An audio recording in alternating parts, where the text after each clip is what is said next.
Hello, I'm Alexander Farrar, author of 23 books with 2 more on the way, and I get asked the same question every day. I'd like to tell you all the answer right now, and you might be able to use it to improve your own writing. There are 2 types of writers, plotters and pantsers, and they both seem to look down on each other.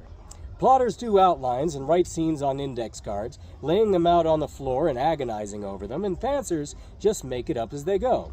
They write by the seat of their pants. I find that writers who plan out their whole book before writing the first word often write predictable, formulaic books I've come to hate. Here we are on page 20. This must be where the conflict will be introduced. Here is the character our protagonist doesn't like, but is forced to spend time with because of some obligation, like work. See how quickly their unlikely romance blooms. And boom. The simple misunderstanding that they could easily explain if they just listened to each other for 5 seconds. Now begins the sad part where they miss each other, but are too stubborn to reach out, until the big public event that one of them ruins by proclaiming their love. And everyone claps instead of telling them to get lost. But then there's the problem with pantsers. They just make it up as they go, doop-de-doop-de-doo, and a pig jumps out of the cupboard. Now, you might remember me from such books as By the Sword, Friends Like These, The Kettle Black, Thy Neighbor's Wife. Fans loved them because there were twists that kept them guessing. And in By the Sword, the book started with a high-speed car chase, first sentence. I didn't even know what the book was about. I found out who the characters were while writing the second paragraph, and the story took form as I wrote it. I didn't know anything about them until I wrote them, and they came to life beneath my pen. That's why I write this way. I want to find out what happens. If I already know, I lose interest. From that one car chase, 8 novels were born. A 5-part series, and then a spin-off trilogy. But did I make it all up as I went? Was it easy? No. Twice, I wrote myself into a corner and had no idea how to get out of it. So this is what I did.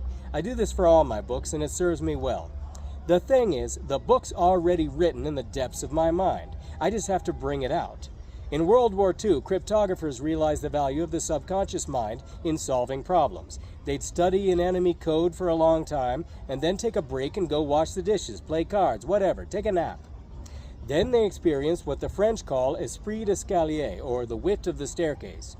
They call it that because when you think up the great comeback, the thing you should have said to that jerk in the bar, it's when you're going upstairs to bed that night, and you think, why am I thinking of this now? I needed it hours ago. It's because your subconscious mind knew you needed that answer and got to work on it. It just took longer to sift through all the possible responses. Sometimes the answer to your problem manifests itself in a dream. That's because you just happen to be asleep when the little ticket pops up out of the slot. Ding! Here's the answer. Even though you're completely unaware, your dark and murky subconscious is working away at it, and the answer will come when it comes. So here's what I do when I've exhausted all the possibilities. I take a break. I go do something else. Sometimes, like right now, I'm writing 2 books at the same time. I switch from one and focus on the other, or I abandon the both of them for a week. Then I get myself some free time, turn my phone off and hide it in a drawer, and read my story again from the beginning with fresh eyes. There, I will find what they call Chekhov's gun. Anton Chekhov said about writing that, while describing a house, don't bother mentioning the gun hanging above the mantelpiece if nobody at some point is going to take it down and shoot it. Nobody needs to read a bunch of description if there's going to be no payoff later. So what I do is I start reading again and find some detail I'd forgotten about, some gun, and pick it up and shoot it. Here's an example. In Friends Like These, spoiler alert in case you haven't read it, the main character's girlfriend turns out to be a narc. She gets shot, her blouse is torn open so they can find the wound, and they see the wire and microphone in her cleavage. The main character, Simone, makes a snap decision to betray the rest of her friends, rescues her, gets her to a hospital, and then never hears anything about her because the cops take her to an undisclosed location. Since Simone was part of the organized crime ring, she's never going to get info about the undercover agent who would have sent her to prison along with the others. So she has to lay low because both the cops and her ex-partners now are looking for her, and that's where I was stuck. What then?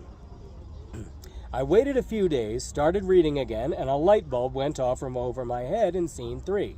Simone had gone to her regular bar where the bartender told her the same story he always told. He'd been on another blind date, and it was a disaster. See, this is how he explained never having a girlfriend. All his dates were with crazy chicks. I had her go back to that bar and talk to the bartender I'd forgotten all about, and enough time had gone by. The audience has been set up to have an expectation of a certain outcome. A reversal of it, then, is a twist. When he tells her that he was recently on a date, she expects it to be another horror story, him making excuses that he probably sits around inventing in his downtime, but surprise, the date went well. She's half interested and asks about the lucky lady, and the more and more she hears, it becomes obvious that it's her girlfriend.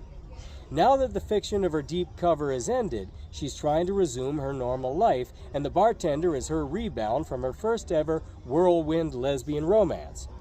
But it's a clue, and Simone follows it. Asking about the next date, what movie they're going to go see, she lies in wait at the cinema so she can see them and stalk them, and the story takes a turn I never would have expected. And the audience thinks I knew what I was doing the whole time. So I hope this helps you write your own story, and I look forward to reading it when it's done. Let me know in the comments how it turns out, and thanks for listening.